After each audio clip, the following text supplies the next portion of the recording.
Hello, good morning, and welcome to the newspaper review segment here on Thav TV. My name is William Sabule. Today is the 10th day of December 2021. We just have a few more days to Christmas. Hope you've been keeping safe. I'm really glad you joined me this morning. We're on Facebook as Thav TV, on Instagram, ThavTV_NG, and here on YouTube, it's Thav TV. Don't forget to turn on the notification bell to always get notified whenever we come online. What we do is that we take the newspaper headlines from the national and the local dailies. Without wasting much time, let's jump into it today, being Friday, the 10th of December 2021. We'll go from the Tribune newspaper. We see political parties to bear cost of primaries. INEC tells reps. That's on page 3 of the Nigerian Tribune. All right. We also see people killed daily in the north. Sultan laments. People killed daily in the north. Sultan laments. We also see Akande, other AD governor victims of Obasanjo's diabolical double cross. Buhari. That's on page 4 of the Nigerian Tribune. All right. Next we go to the Daily Trust newspaper. Let's take on the Daily Trust newspaper. The headliner here says, Katsina commissioner assassinated. 15 worshippers killed in Niger. Bandits attack Abuja homes, kidnap residents. Act now, Sultan. Khan, president, won. Troops killed 62 bandits in 2 weeks. Military. Troops killed 62 bandits in 2 weeks. Military. Wow, that's a very serious one. Federal government really need to do something about those bandits. 62 of them killed in 2 weeks. That's a lot. All right, we move on. We also see down there tragedy as northbound travelers electrocuted in Lagos. All right, we'll move on to other newspapers here. Let's take on the Daily Sun newspaper. The Daily Sun newspaper says, the headliner here says, Insecurity, North, now killing field. Sultan, that's on page 4, 6, and 27 of the Daily Sun newspaper. Under that, we'll...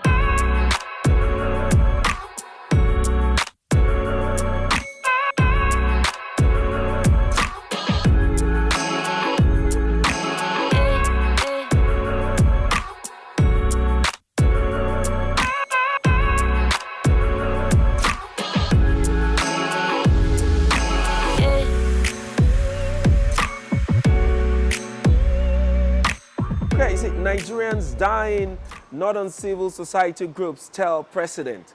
Gunmen killed 10 worshippers, injure others in Niger mosque.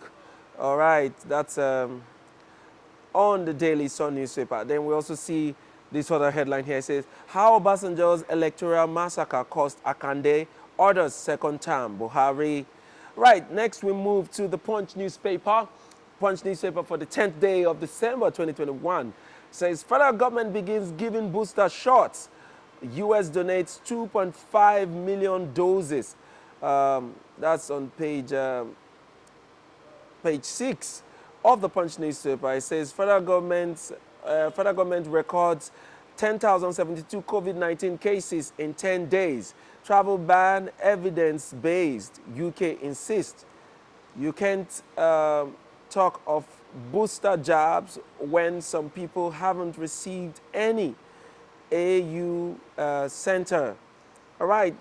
Then we also see right there on the Punch newspaper, it says, Ohaneze plans lobby team for Southeast 2023 presidency bid.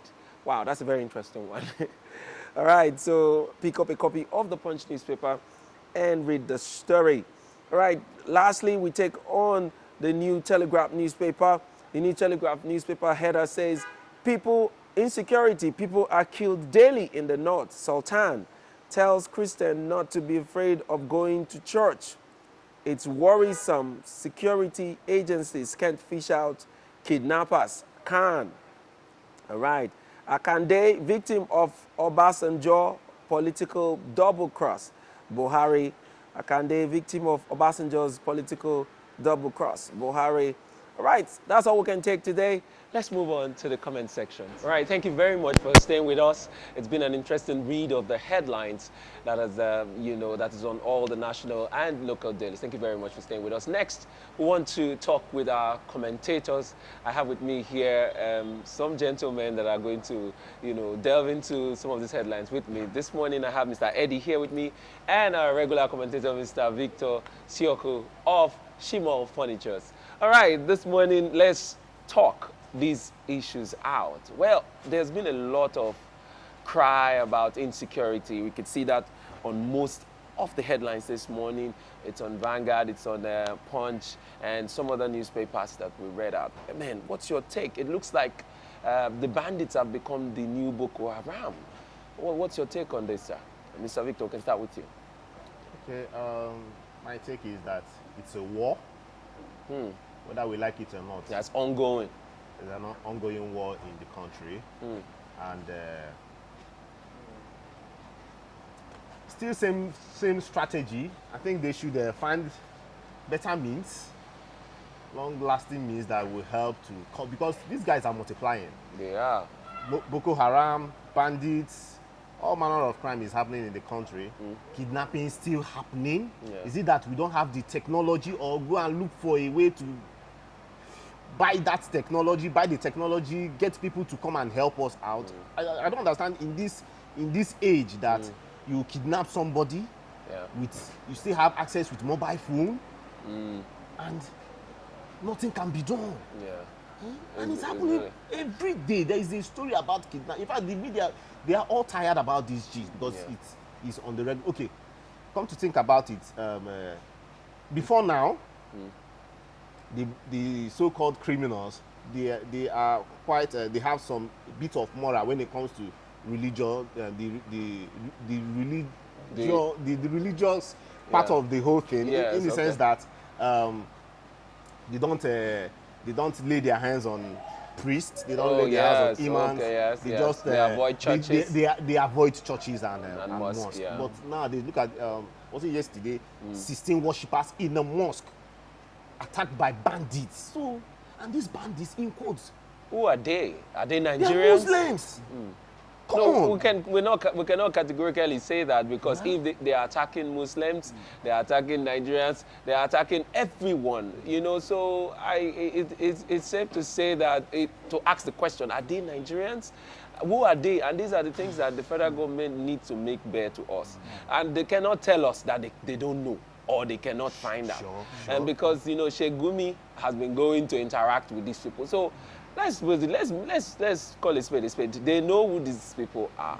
What are they doing about it? Because it has become the new Boko Haram now. Yeah. It has become the new Boko Haram. We are not even hearing much about Boko Haram attacks again.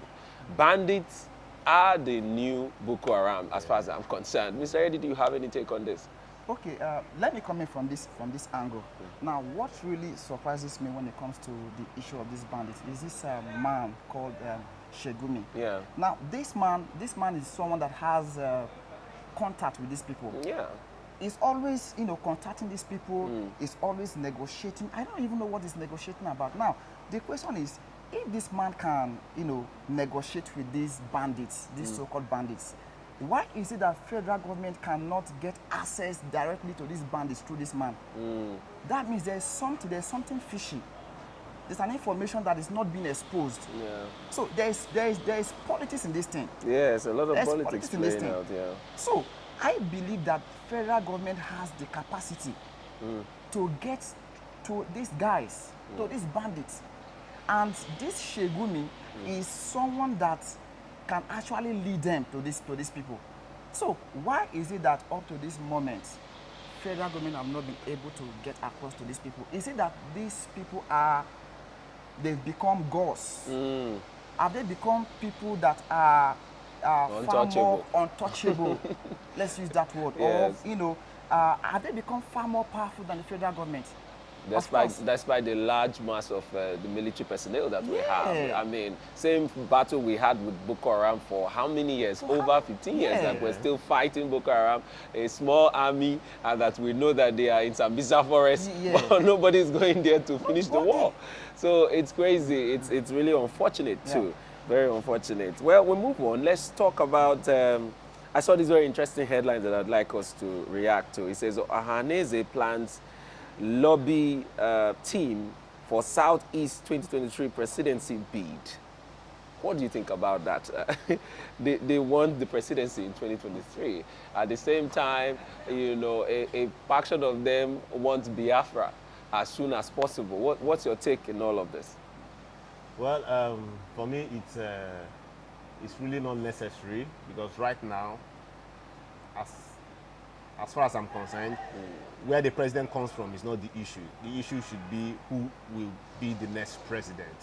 This is somebody that will solve, at least help in solving parts of our problems. The person can't solve all the problems, but at least we need a dramatic and drastic change, as in a positive way in this country. Now, coming to the topic in proper, I don't see them succeeding with this, because, man, bringing an Igbo president, who is the candidate? And come to think of it, the name, the Igbo region, have been spoiled in the sense that the Biafran, the agitation from Biafra, agitation from the Biafra guys, they have spoiled the whole thing, because the Northerners and the Southerners or Westerners will be like, if we give power to these guys, are you sure that their mission will not be accomplished? Are you sure? Are you getting this? So and these guys, they don't want a divide. Okay, so it's quite okay. Now, if you say somebody like, in quotes, that is at their own side, Rochas, the former governor of Imo State, down the east, they don't like him. They see him as a northerner. Saboteur. So, who's going to give him the ticket here? Yes, they see him as a northerner in Igbo attire. Like, he's not a real Igbo man. So he's like this kind of person that dances to both sides just to favor himself. So but if you also check this man, the former governor of Abia State, I don't know why Abia State and Imo State with their, in quotes, special governors, former governors. Now, Governor Ojo Zokalo. If you check nowadays, he's trying to play a fast one, coming out. Yes, he's currently with the APC guys. And you know what that means now, leaning to the sides of the north so that he can get their support. But down here, or down the eastern side, they still see him as saboteur. Okay, so the likely candidates for this position, even though maybe, let's say, some of the political parties give them a chance to push for this, the likely candidates are not even clear yet. People that have been in government that have the experience to want to run it as an Igbo president, the likely candidates are not even made clear. So. Well, we don't know if Ohanaeze is ready to take up presidency in 2023. Eddie, do you have any comments? Okay, concerning the Ohanaeze Indigo trying to take over in 2023, I don't think it's a dream that is realizable. You know, just like what Shimo Foundation, Mr. Victor just mentioned now. You know, there's this painting. There's this painting that has been placed on the Igbos. You know, something that that has not started today.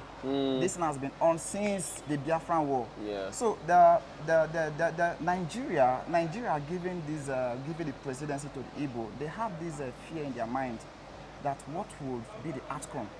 Like, they see the Igbos as this as a threat. Now, what about if we, give them this opportunity?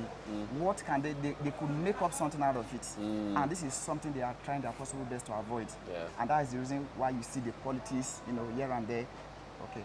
Yeah. So I don't see them realizing it. All right, thank you very much. All right, I want to thank Mr. Victor and you. Mr. Eddie for their commentaries. Thank you for joining me on the newspaper review segment.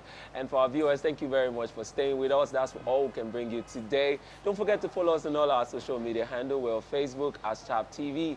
On Instagram, it's ThavTV_NG, and on YouTube, it's Thav TV. Don't forget to turn on the notification bell to get notified whenever we come online. Till I meet you next time, my name is Williams Abule.